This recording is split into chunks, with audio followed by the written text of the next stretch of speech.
हमर तीजा तिहार ला हमर दाई महतारी मन रखथे।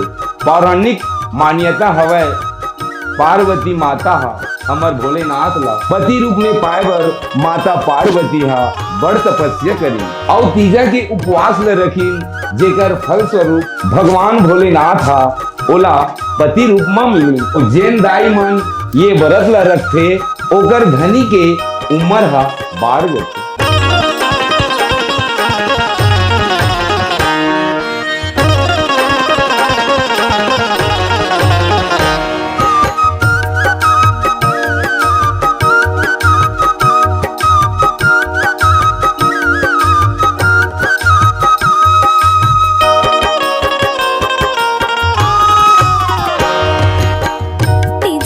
व्रत ला निभाए रे वो दाई पार्वतिया।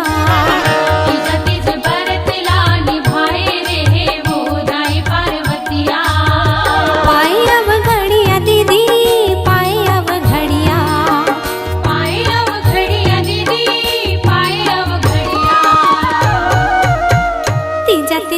व्रत ला निभाए रे वो दाई पार्वतिया।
व्रत ला निभाए रे वो दाई पार्वतिया।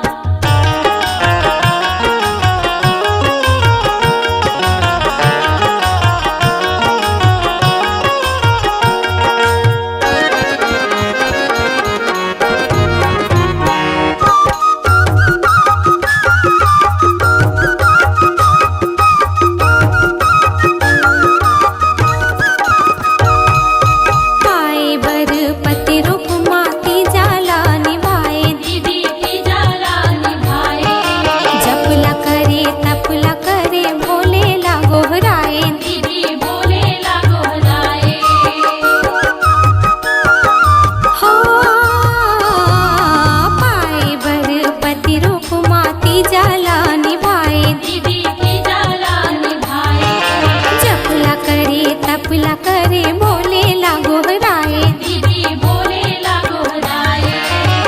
पाई अब घड़िया दीदी पाई अब घड़िया। पाई अब घड़िया दीदी पाई अब घड़िया। तीजा तीज व्रत ला निभाए रे वो दाई पार्वतिया।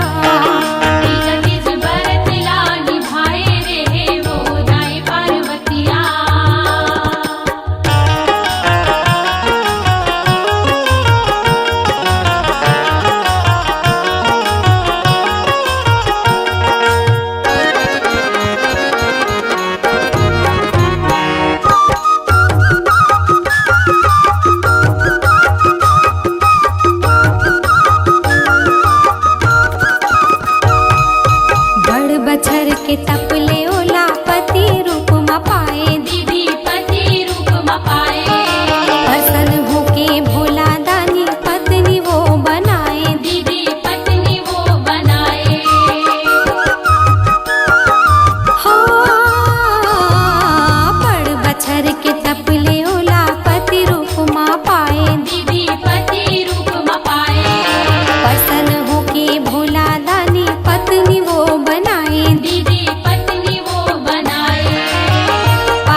बरत ला निभाए रे वो दाई पार्वतिया। तीजा तीज बरत ला निभाए रे वो दाई पार्वतिया। दाई पार्वतिया दीदी दाई पार्वतिया, पाए अब घड़िया दीदी पाए अब घड़िया। तीजा तीज बरत ला निभाए रे